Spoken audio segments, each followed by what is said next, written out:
the imagery that he's created, which, by the way, is going to be substantiated by folks inside the Pittsburgh Steelers locker room who had to deal with that for a few years without ever telling a soul.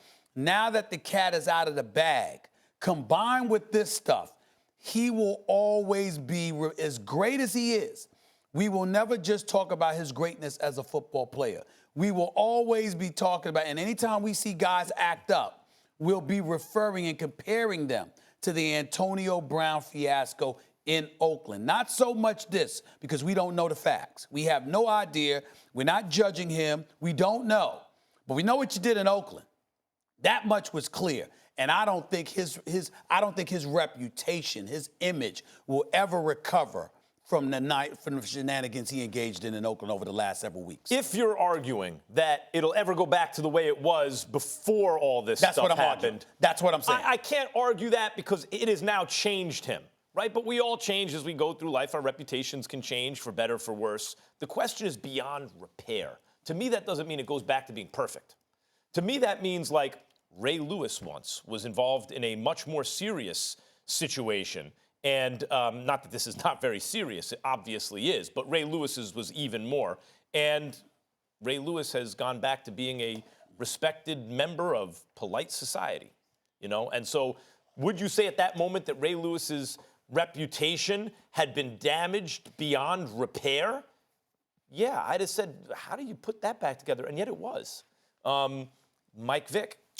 Michael Vick, also, a very big deal was made about his legal issues and his especially people feel very strong, have very strong feelings about their dogs and what happened, and yet he did his time. He seemed to be genuinely changed, like from the inside out, came out, and Mike Vick is a guy who people put up like, look, you can be rehabilitated, whatever the severity of the crime.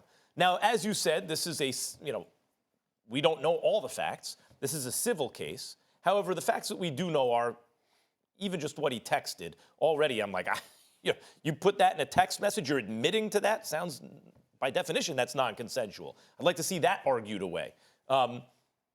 Yet, if we table the latest allegations or the latest lawsuit and just look at what he's done, did he act selfishly? Did he throw people under the bus publicly, et cetera? Sure.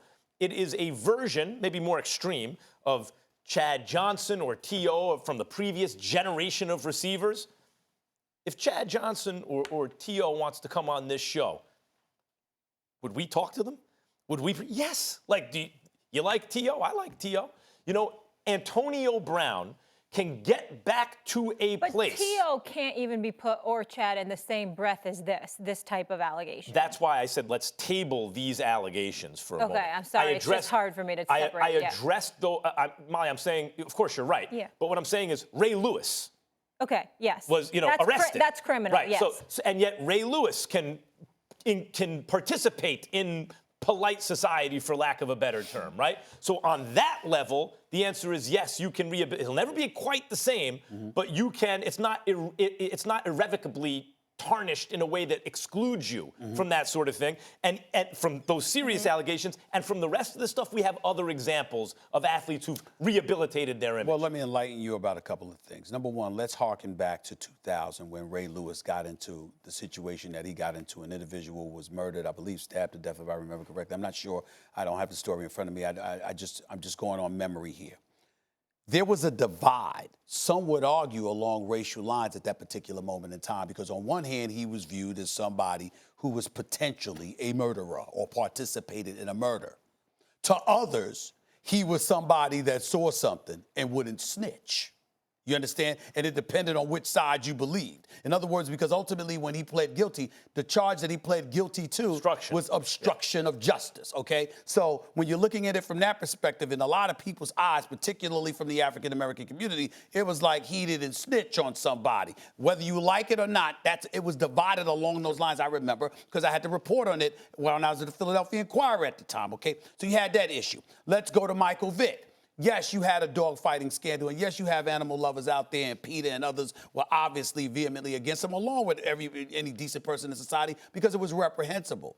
But this society that we live in is very big on redemption once punishment is exacted. So the fact that he lost out on $100 million and he spent time in a federal penitentiary that is Leavenworth, you're able to look at him. Now, you had some people who felt he should have been in longer, but there was no doubt his football career was stripped from him at the time. He lost 9 figures. And on top of it all, he spent time in a federal penitentiary. So there was punishment.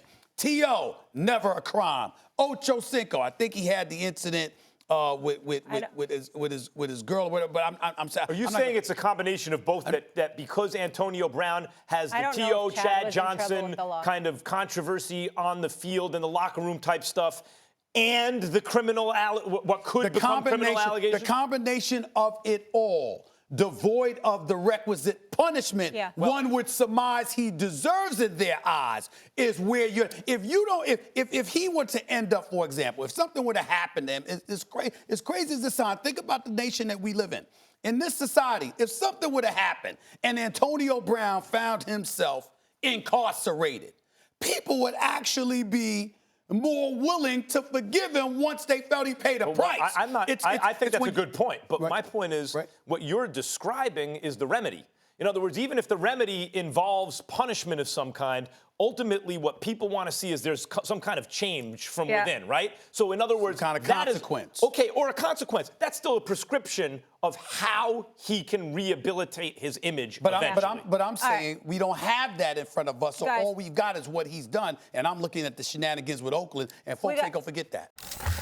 Thanks for watching ESPN on YouTube. For more sports highlights and analysis, be sure to download the ESPN app. And for live streaming sports and premium content, subscribe to ESPN+.